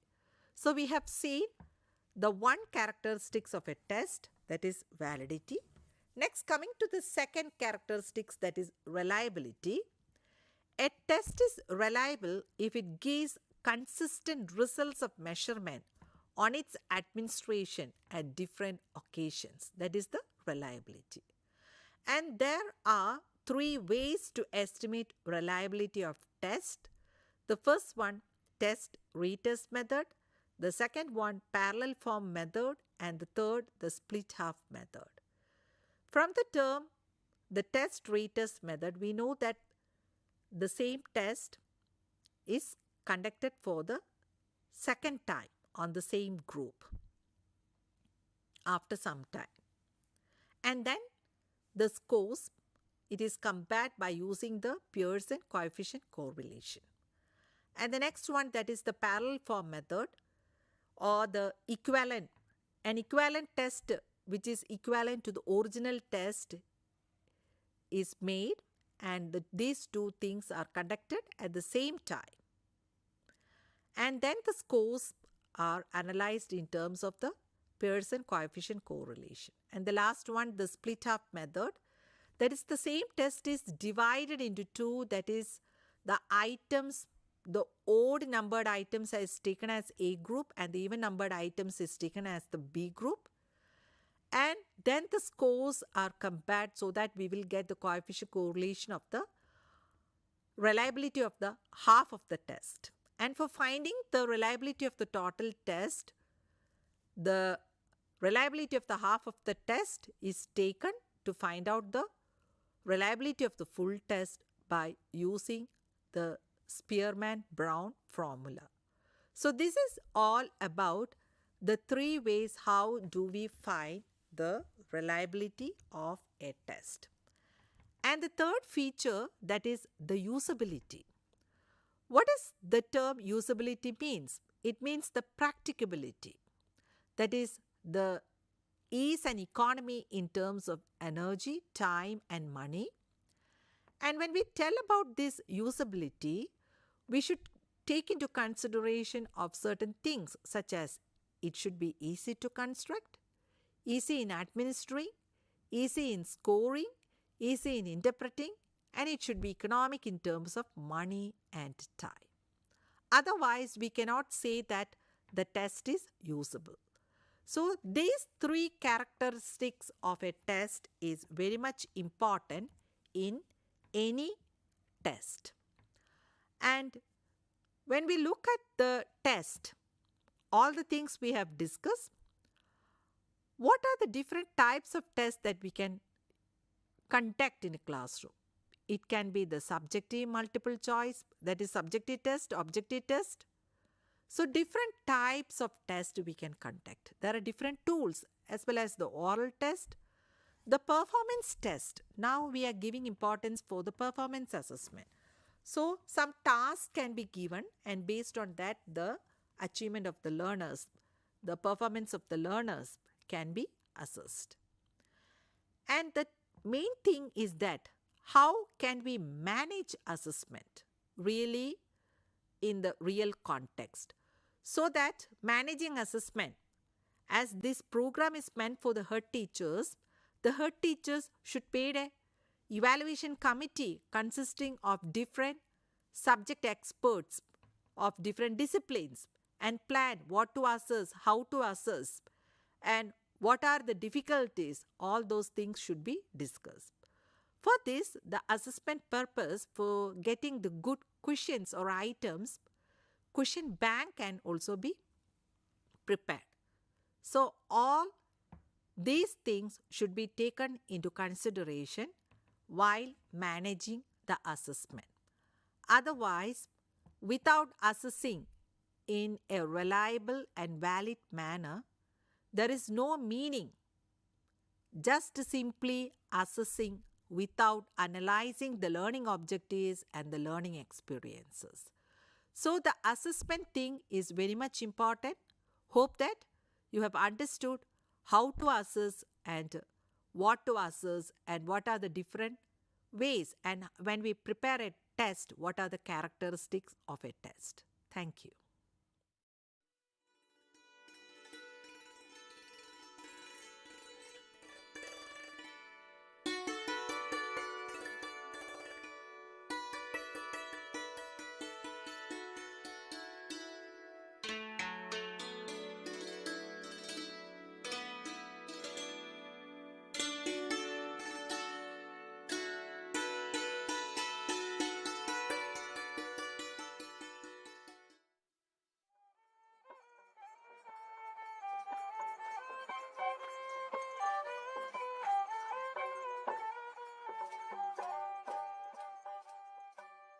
Assam की विशालता केवल ब्रह्मपुत्र नदी तक सीमित नहीं है, बल्कि यहाँ के सांस्कृतिक वातावरण में भी दिखाई देती है। यही वह कामरूप है जिसकी गाथा पौराणिक कहानियों में भी पाई जाती है। मैं कामरूप हूँ, मैं साक्षी हूँ उस पौराणिक काल का। प्रभु महादेव की करुणा से मुझ में ही कामदेव को नया जीवन मिला, इसलिए मैं कामरूप हूँ। ऐसी ही एक पौराणिक गाथा जुड़ी है आसाम के गुवाहाटी में स्थित मां कामाख्या देवी के मंदिर के साथ। प्रतिदिन यहाँ हजारों की संख्या में श्रद्धालु भक्त मां कामाख्या के दर्शनों को प्राप्त करने के लिए समस्त संसार भर से यहाँ पर आते हैं।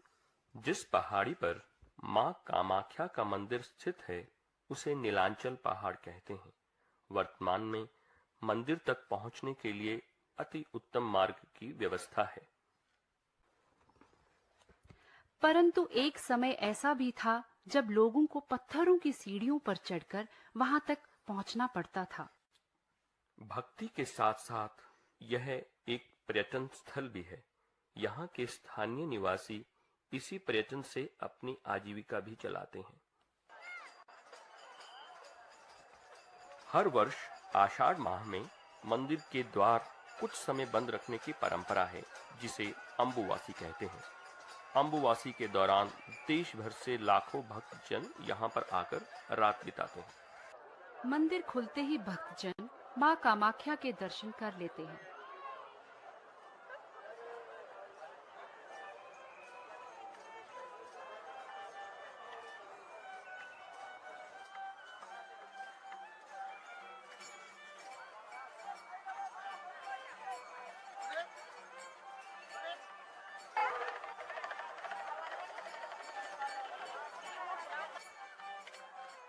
अम्बुवासी प्रवृत्ति के समय यहाँ अत्यंत भव्य मेला लगता है।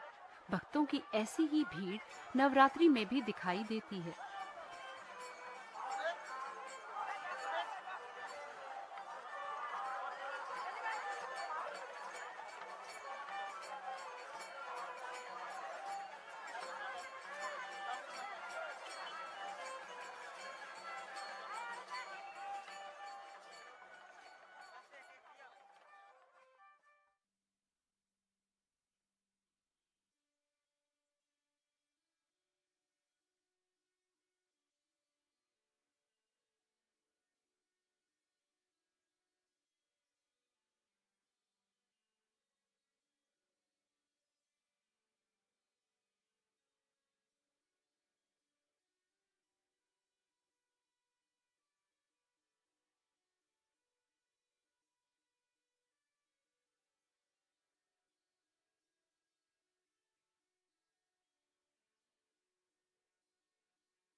नमस्ते, मैं योगाचार्य अशोक आज ज्ञान दर्शन चैनल के माध्यम से इग्नू से जो प्रसारित होती है, इसके द्वारा मैं जो हमारे जीवन के 3 दोष हैं, वात, पित्त और कफ, इसमें से जो वात है कि वात कैसे कुपित होकर और कैसे अस्वस्थ करते हैं, इस विषय पर मैं अपना विचार रखूँगा, जिसमें ज्ञान दर्शन का बहुत ही महत्वपूर्ण भूमिका है।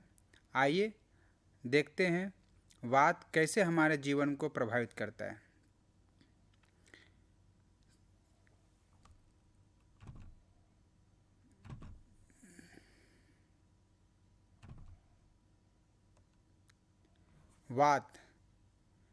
वात कहते हैं वायु को, जिसको आप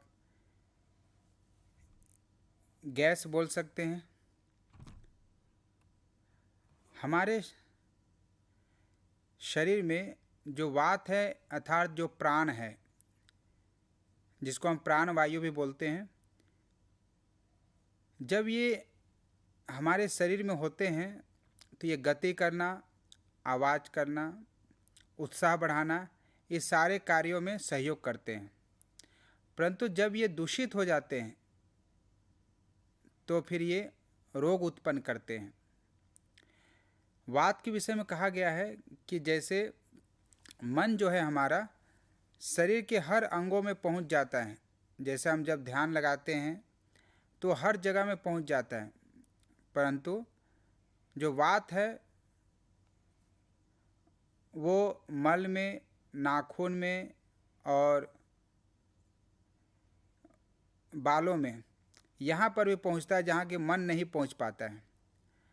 तो आप समझिए कि कितना प्रभाव रहता है वात का, यानी गैस का।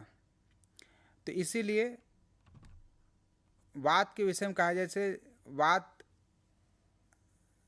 और पित्त और कफ।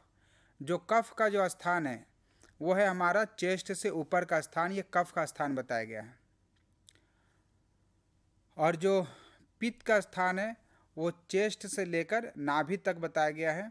और जो वात का स्थान है वो आपके नाभि से नीचे बताया गया। आप यहाँ पर प्रेजेंटेशन के माध्यम से आप देख सकते हैं। और जो कफ है इससे लगभग 28 प्रकार के रोग होते हैं, और पित्त से लगभग 45 से 50 प्रकार के रोग होते हैं, और वात से 80 प्रकार के रोग होते हैं। यानी सबसे ज़्यादा जो प्रभावित करता है वो है हमारा वात। अब हम कैसे इसको पहचान सकेंगे कि जो वात है वो हमारे दूषित हो गए हैं? क्योंकि जो वात है वो जितने भी हमारे शरीर में जो नर्वस सिस्टम है, जो हमारे ब्रेन है, वो सारा जो नर्वस सिस्टम हमारे वात के कारण ही ये सारे गति करते हैं। सारे क्रियाएं जो होते हैं वात के द्वारा ही होते हैं। जो हमारे शरीर में पित्त है और कफ है, ये पित्त और कफ को भी यदि अपने जगह से दूसरे जगह तक पहुंचाने का जो कार्य करता है वो है वात। यानी वात के बिना जो पित्त है और कफ है ये पंगु है, पंगु अर्थात विकलांग है। तो आप देख सकते हैं कि वात का कितना महत्वपूर्ण स्थान है। हमारे शरीर से जो गंदगी निकलती है, जैसे पसीने, मल, मूत्र, ये सारे वात के कारण ही निकलने में ये सहयोगी हैं। तो इसीलिए जो वात है वो बहुत ही महत्वपूर्ण भूमिका निभाता है हमारे शरीर में। सांस लेना, गति करना, उत्साह बढ़ाना, ये सब वायु के द्वारा, वात के द्वारा होते हैं। और जब ये कुपित हो जाते हैं तो आपको ये रोग उत्पन्न करते हैं।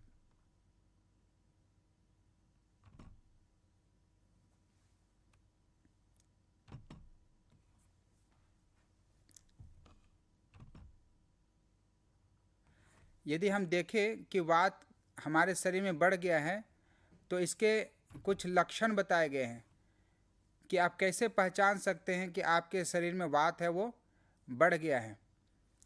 तो इसके लिए जैसे जब आपके शरीर में वात जब बढ़ जाएंगे तो आपको क्या होंगे, जैसे आपके जो आवाज़ है वो, आपके जो आवाज़ है वो भारीपन होंगे, अर्थात आवाज़ में एक गति हो जाएंगे, आवाज़ आपका बदल जाएगा। शरीर के अंदर जो है वो रुक्षता आ जाती है, अर्थात शरीर जो है वो सूखापन होने लग जाता है। शरीर में कंपन, जैसा आप बहुत सारे लोगों को देखेंगे कि जब वो चलते हैं तो उनके शरीर में धीरे धीरे हल्के कंपन होने लगते हैं, यानी वो सही से अपने बैलेंस को नहीं बना पाते हैं। और जिनके शरीर में वात जो बढ़ जाता है उनके जो है कि वो करवटें बदलते हैं, अर्थात उनको नींद भी सही से नहीं आती है, वो जिनके वात बड़े होते हैं। तब ये इन लक्षणों से आप पहचान सकते हैं कि कैसे आपके वात बढ़ रहे हैं और कैसे आपको ये नुकसान पहुंचा रहे हैं। आप देखेंगे कि जिन लोगों के वात बढ़े हुए हैं, यानी जिनके गैस बढ़ गए शरीर में, उनके शरीर में जो है वो जकड़न हो जाते हैं। शरीर जब वो चलते हैं तो उनके यहाँ उनके लड़खड़ाना, चक्कर आना, घबराहट होना, ये सब वात के लक्षण हैं। जिन लोगों के वात बढ़ जाते हैं उन लोगों को खट्टी ढकारे आते हैं बार बार, उनको बहुत जल्दी जल्दी हिचकी आएंगे। जैसे पानी वो पिएंगे तो उनको हिचकी आएगी, यानी बाहर की ओर वो बफरिंग करेंगे। वात से जो ग्रसित व्यक्ति हैं, यानी जिनका वात बढ़ जाता है, उन लोगों को वो लोग निर्णय जो है वो बहुत ही जल्दी लेते हैं, यानी वो बहुत जल्दी निर्णय भी लेंगे और बहुत जल्दी वो भूल भी जाते हैं। ऐसे लोग, जिन लोगों के वात बड़े होते हैं, तो आप इस तरह से आप पहचान सकते हैं कि वात को आप कैसे आपके शरीर में बढ़ रहा है और कैसे आपको वात नुकसान पहुंचा रहे हैं। जिनको वात बढ़ा होता है वो लोग क्रोधित बहुत जल्दी होते हैं, उनको गुस्सा बहुत जल्दी आता है। और ऐसे लोग जो है जिनका वात बढ़ जाता है उनको चिड़चिड़ापन उनको बहुत ज़्यादा होता है। उनके अंदर डर की जो भावना है वो भी उनके अंदर ज़्यादा होते हैं, जिनके अंदर वात बढ़ जाते हैं। और ऐसे लोग बहुत ही जल्दी किसी चीज़ को पसंद करते हैं और बहुत ही जल्दी किसी चीज़ को नापसंद भी कर देते हैं। और जिन लोगों को वात बढ़ते हैं, यानी जिनके गैस बढ़ते हैं, तो गैस का काम क्या है, गति करना, हर जगह फैल जाना। तो उसी तरह से जिनका शरीर में वात बढ़ जाता है उन लोग बहुत ही ऊंची आवाज़ में बोलना उनको पसंद होता है, यानी ऊंची आवाज़ में वो लोग ज़्यादातर ऊंची आवाज़ में बोलेंगे, बहुत जल्दी जल्दी बोलेंगे वो लोग। और वात से ग्रसित जो लोग होते हैं वो चिंता बहुत अधिक करते हैं, बहुत ज़्यादा सोचते हैं, बहुत ज़्यादा उनको कार्य करने के जो उनके होते हैं वो शीघ्रता होती है। और ऐसे लोगों को जिनको वात बढ़ती है, ऐसे लोग को ठंडी चीज़ ज़्यादा पसंद होते हैं, उनको ठंडी चीज़ ज़्यादा अच्छे लगते हैं खाने में। जैसे उनको अगर आप आइसक्रीम देते हैं तो बहुत ही चाव के साथ में खाना वो पसंद करते हैं। जिन लोगों के वात बढ़ जाते हैं उनके जो अंग हैं, जो शरीर के कुछ कुछ अंग हैं, जैसे पैरों में, हाथों में, उनमें सुन्नपन आ जाता है जिन लोगों के वात बढ़ जाते हैं। और यह भी देखें कि ये तो आपके लक्षण है, जिन लक्षणों को देखकर आप पहचान सकते हैं कि आपके शरीर में वात बढ़े हैं या वात आपके असंतुलित हो गए हैं। तो आप देखेंगे कि जो वात है वो हमारे शरीर के किस हिस्से में पाए जाते हैं। हमारे शरीर में बहुत सारे पार्ट्स हैं, हमारे हार्ट है, हमारे छोटी आंत है, बड़ी आंत है, लीवर है, स्टमक है। तो इसमें से जैसे आप देखेंगे जो वात जो है उसका जो स्थान बताया गया, एक तो मैंने बताया अभी आपको कि नाभि से नीचे वात का स्थान बताया गया है। और जो सबसे ज़्यादा जो वात आपको मिलेंगे और जो सबसे ज़्यादा परेशान करते हैं वो है आपके बड़ी आंत। आप यहाँ पर पिक्चर के माध्यम से आप देख रहे हैं, जो बड़ी आंत जो है आप देखेंगे यहाँ पर इस तरह से चरखुट बनी हुई है, ये जो ग्रीन कलर के देख रहे हैं आप, इनमें सबसे ज़्यादा वात होते हैं, यानी गैस जो बनते हैं पेट में। जैसे किसी का पेट फूला रहता है, आप देखेंगे कभी आप जाते हैं डॉक्टर पास तो डॉक्टर इस तरह से पेट को मार के और फिर वो चेक करते हैं। तो इस तरह से आप समझिए कि आपके जो बड़ी आंत है उसमें जब वात ज़्यादा हो जाते हैं तो पेट में भी सूजन हो जाती है, यानी पेट भी आपका फूला फूला सा रहता है। तो ये सब वात के लक्षण है। वात बढ़ जाने के कारण इन सबको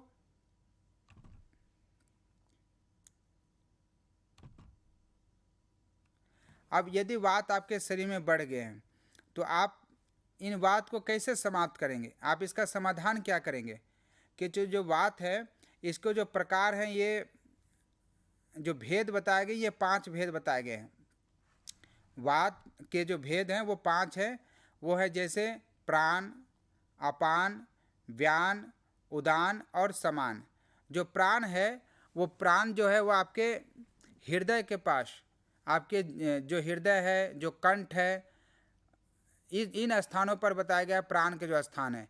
और यदि प्राण कुपित हो जाते हैं तो किस तरह के रोग होते हैं? जैसे उनको हिचकी बार बार आएंगे, उनको खांसी बहुत जल्दी जल्दी होंगे, उनका श्वास का रोग होगा, जुखाम बहुत जल्दी होगा। ये सब जो वात के जो भेद हैं, यानी प्राण जो है हमारे हृदय के पास जो होते हैं, जो इसके 5 भेद बताए गए हैं प्राण के। तो इन चीज़ों को आप अनबैलेंस देखेंगे, उनको इस तरह के रोग हो सकते हैं। जो उदान वायु है, उदान है ये कंठ के पास, कंठ से लेकर नाभि, हृदय और वक्षस्थल, इन एरिया पर बताया गया है उदान का स्थान है। यानी जो चीज़ हम खाते हैं उन चीज़ों को जैसे गले से जब नीचे जाता है तो वो भी आपके उसमें कहीं ना कहीं उदान वायु का प्रयोग होता है। यानी उदान जब कुपित हो जाते हैं, यानी उदान जो वायु है अनबैलेंस हो जाते हैं, तो आपको थायराइड हो सकते हैं, आपको बोलने में आपके लड़खड़ापन होंगे, आप तुतला कर बोलेंगे। ये सब उदान वायु के कारण होते हैं। और इससे जो संबंधित रोग होते हैं वो कान, आँख, गले संबंधित जो रोग होते हैं ये उदान वायु के कारण होते हैं। और इसी में जैसे समान वायु जो है वो आपके अमाशय और पक्वाशय, अमाशय अर्थात जो आपके स्टमक है वहाँ पर पाए जाते हैं समान वायु।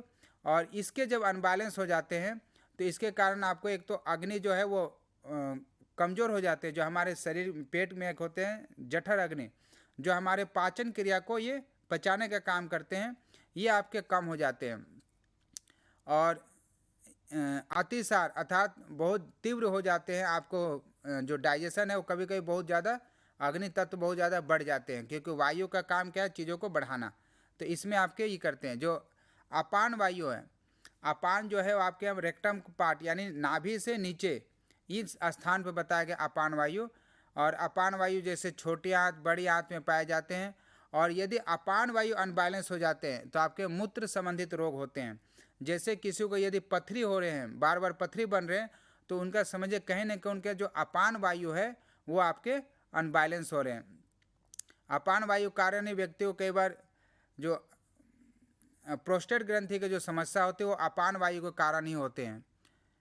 मधुमेह रोग जो है, डायबिटीज है, वो अपान वायु के कारण होते हैं। तो आपको अपान वायु को बैलेंस करने की आवश्यकता है।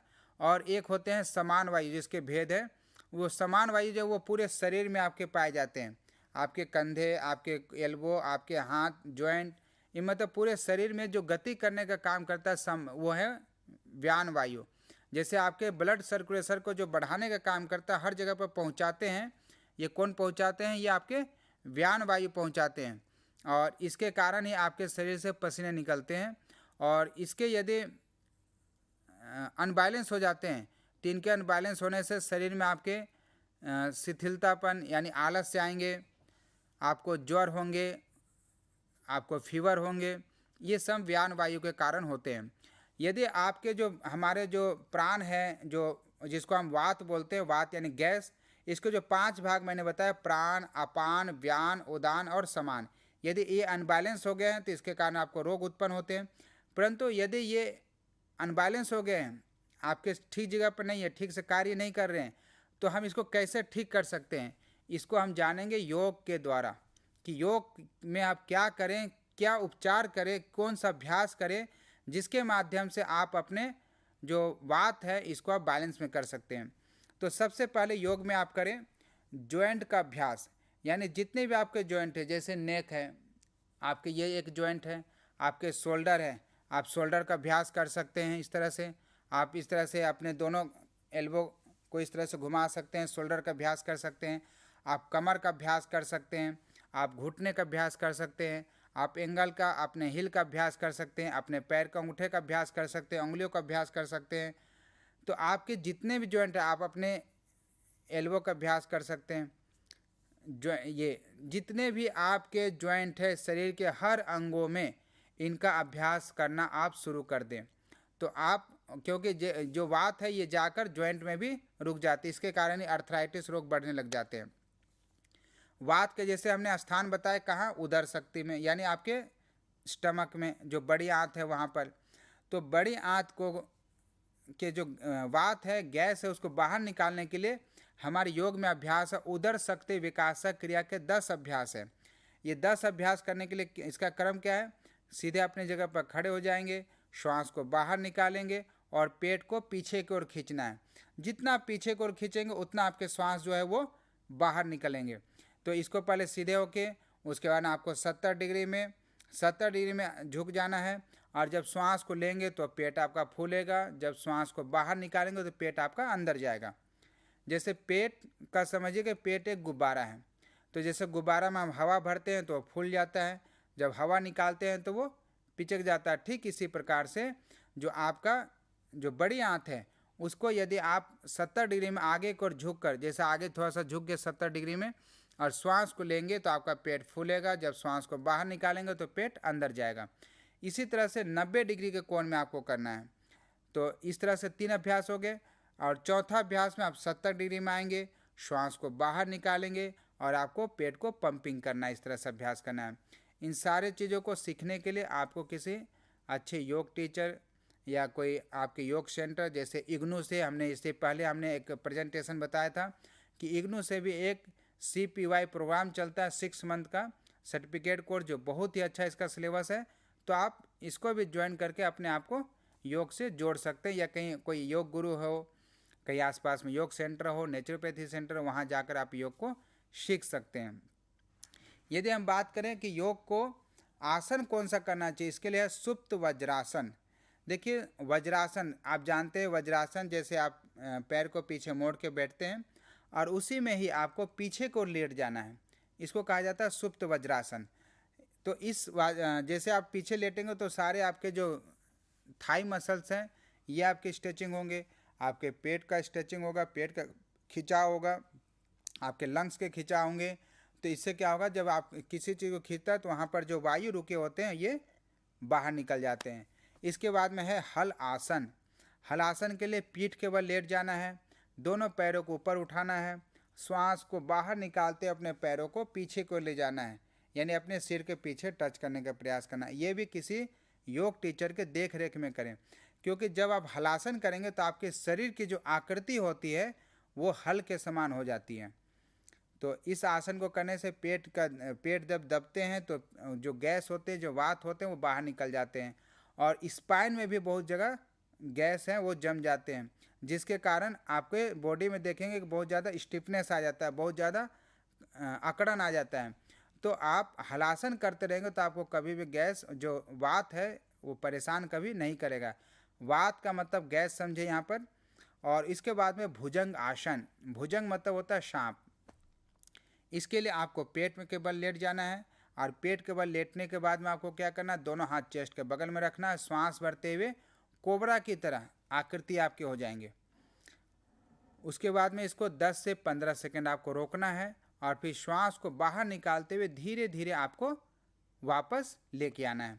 इन सारे अभ्यास को यदि आप करते हैं तो निश्चित ही आपको जो वात परेशान कर रहे हैं उससे आप निजात पा सकते हैं, क्योंकि जो 3 दोष है, वात पित्त और कफ, यदि इन तीनों का बैलेंस रख लिए तो सर्दी खांसी से लेकर कैंसर तक के रोगों से आप अपने आप को सुरक्षित रख सकते हैं। इन तीनों को दूषित होने से आपके रोग बढ़ते हैं, और इन तीनों का बैलेंस होने से आपके रोग आप स्वस्थ रहते हैं। क्योंकि हमारा जो ध्येय है, जो आप देखेंगे कि एक सूक्ति आता है, शरीर माध्यम खलु धर्म साधनम, जो शरीर है एक ऐसा माध्यम है जिसके द्वारा व्यक्ति अपने सारे सुखों को भोग सकता है। तो ये हो गया आसन।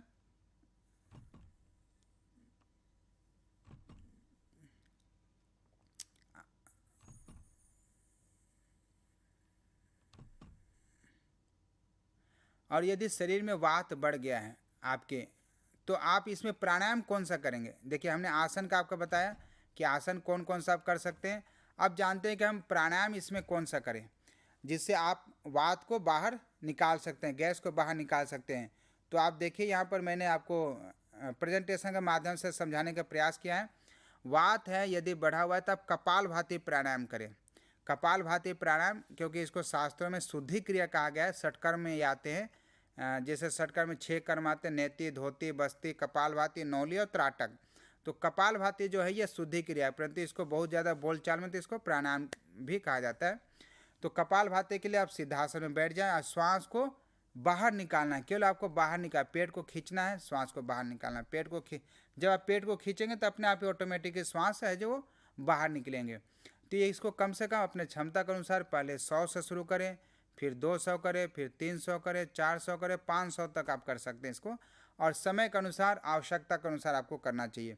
परंतु एक चीज़ देखा जाता है यहाँ पर, क्योंकि मैं यहाँ पर 12 साल से लगभग प्रैक्टिस कर रहा हूँ योग के क्षेत्र में, जो मैंने प्रैक्टिस में देखा गया कि जिसको वात बहुत ज़्यादा बनते हैं और वो कपालभाति कर रहे हैं, उनके सिर हो जाते हैं वो भारी हो जाते हैं। तो हम क्या करना चाहिए उसमें, यदि जिनका वात बहुत ज़्यादा बढ़ रहा है तो आप एक टावल ले, एक तौलिया ले, पानी में गीला करें, नॉर्मल पानी में, और उसको आप अपने गर्दन के पास में लपेट लें। क्योंकि जो वात है, जो वायु है, वो कहाँ जाते हैं, हमेशा ऊपर की ओर जाते हैं। तो जैसे आप कपालभाति करेंगे, पेट पे आप जोर लगाएंगे, और ये कहाँ जाएगा, ये गैस जो है ये ऊपर की ओर जाएंगे। तो आपके देखते हो कई बार चेस्ट में जकड़न हो जाता है, सिर भारी हो जाता है, जिनको कई बार लोग कपालभाति करते हैं। तो यदि आप, पानी का गुण क्या है, नीचे की ओर जाना। तो जब आप यहाँ पर लॉक लगा देंगे तो आपको कभी भी कपालभाति करेंगे तो जिनको वात होता है उनके लिए है, सबके लिए नियम नहीं है, ध्यान रखें। जिनको वात, गैस बहुत ज़्यादा बनती है उनके लिए है। तो पानी है वो कभी भी ऊपर नहीं जाने देगा, तो आपको नीचे ही, वो नीचे अपान वायु से आपके वो पास हो जाएंगे। इसके बाद आता है अग्निसार क्रिया। अग्निसार क्रिया में श्वास को आपको बाहर निकाल देना है, पद्मासन में बैठना है, श्वास को बाहर निकाल देना है, और पेट को जितना हो सके वो पंपिंग करना है आपको। तो इससे भी आपके जो वात हैं वो निकल जाएंगे। श्वास को बाहर निकाल कर बाहर ही रोक के रखना है, और आपको धीरे धीरे पंपिंग करना है। और इसके बाद जैसे 2 हो गया, तीसरा अभ्यास आप करेंगे अनुलोम विलोम प्राणायाम। अनुलोम विलोम प्राणायाम में आप देखिए सन्मुखी मुद्रा बना लेंगे, इंडेक्स फिंगर और मिडिल फिंगर को अंगूठे के नीचे रखना है, और आपको लेफ्ट से श्वास को लेंगे, लेफ्ट से श्वास लेंगे 5 काउंट करते हुए, और फिर लेफ्ट को बंद कर देंगे, और फिर राइट को, श्वास को राइट से आपको 10 काउंट करते हुए श्वास को बाहर निकालना है। फिर आपको राइट से श्वास को ऊपर लेना है 5 काउंट करते हुए, और फिर राइट को बंद कर देंगे और फिर लेफ्ट से श्वास को बाहर निकालेंगे। ध्यान रखिए, बहुत सारे लोग जो अनुलोम विलोम प्राणायाम करते हैं वो आवाज़ आते हैं, जबकि कहीं पर भी ऐसा शास्त्रों में वर्णन नहीं है। आवाज़ नहीं आनी चाहिए। तो जितनी आप एकाग्रता के साथ करेंगे, जितनी आप मनोभाव के साथ करेंगे, क्योंकि मन आपका जुड़ना चाहिए श्वासों के साथ, तो आपको बहुत ही ज़्यादा लाभ मिलेंगे। तो 5 काउंट करते हुए श्वास को लेंगे और 10 काउंट करते हुए श्वास को बाहर निकालेंगे। इस तरह से स्टार्टिंग जो कर रहे हैं, जो नए अभ्यासी है, ये उनके लिए है। जैसे ही आपका अभ्यास अच्छा हो जाता है, फिर धीरे धीरे आप गिनना छोड़ दें। तो ये हो गया अनुलोम विलोम प्राणायाम। इसके बाद आता है नाड़ी शोधन प्राणायाम। अनुलोम विलोम नाड़ी शोधन में अंतर क्या है कि इसमें आपको लेफ्ट से श्वास को लेंगे और आपको 5 सेकेंड में, यानी 5 काउंट करते हुए श्वास को ऊपर लिए और अंदर बीच में आपको 15 काउंट तक आपको रोकना है, और उसके बाद में श्वास को बाहर निकालना है जब, तो आपको 10 काउंट करते हुए बाहर निकालना है। यानी आपको लेना है 5 में, रोकना है 15 और बाहर निकालना है 10 में। फिर आपको राइट से ही लेना है 5 में, 15 रोकना है और 10 में बाहर निकालना है। यानी इसमें 3 चीज़ों का प्रयोग होता है। एक तो होता है पूरक, एक होता है कुंभक और एक होता है रेचक। पूरक, कुंभक और रेचक। पूरक यानी श्वास को लेना, कुंभक श्वास को रोकना और रेचक श्वास को छोड़ना। यदि इन अभ्यास को आप करते हैं तो निश्चिंत ही आपको जो वायु का दोष है, जो वात का दोष है, उससे आप निजात पा सकते हैं, अपने आप को स्वस्थ रख सकते हैं।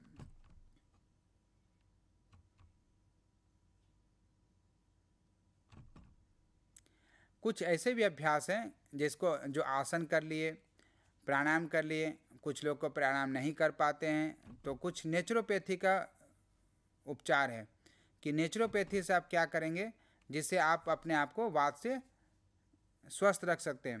तो इसके लिए आप एक टावल ले, तौलिया ले, और तौलिया लेकर पेट को, जैसे हम घरों में पोछा लगाते हैं उस तरह से आपको पेट को इस तरह से आपको घुमाना है, और गुनगुना पानी में अगर टॉवल को डिप कर ले, थोड़ा सा निचोड़ ले और उसको यदि घुमाए तो और भी अच्छा है। और कुछ लोग हमने इसे प्रयोग करके देखा है, तो हींग लगा लेते हैं, नाभि में हींग लगा लेते हैं, और हींग लगाकर आप अपने वायु को निकाल सकते हैं। जब नाभि में हींग लगाएंगे तो आप गले के पास में तौलिया जरूर लगा लें। ठंडे और गर्म पानी का सेकाई करें। जिनको गैस ज़्यादा बनती है उन लोगों को लहसुन और अदरक इनको खाने से पहले खा ले तो इनको बहुत ही अच्छा है। मेथी को रात को भिगो दें और सुबह इसका पानी को पिया करें, तो मेथी का प्रयोग करेंगे। और एक चीज़ और मैं यहाँ पे बताना चाहूँगा कि खाना खाने के बाद, लंच या डिनर करने के बाद में आपको कभी भी पानी नहीं पीना है। तो ये सारे चीज़ का आपको ध्यान रखें। तो आप आज वात रोगों को सुन रहे थे। इसके बाद अगला विषय आपको पित्त के पे मिलेगा, तो आप ज्ञान दर्शन के माध्यम से आप इसका लाभ उठाएं। मैं योगाचार्य अशोक, आज का जो विषय था उसको आप जरूर ही ध्यान से सुनेंगे और इसको आप लाभ उठाएं, अपने जीवन में अपनाएं। और पूरे ज्ञान दर्शन चैनल को बहुत बहुत धन्यवाद। इग्नू का धन्यवाद, आप सबका धन्यवाद, हमारे साथ जुड़े और लाभ उठा रहे हैं। ओम शांति। मैं योगाचार्य अशोक, वैदिक अष्टांग योग से। धन्यवाद।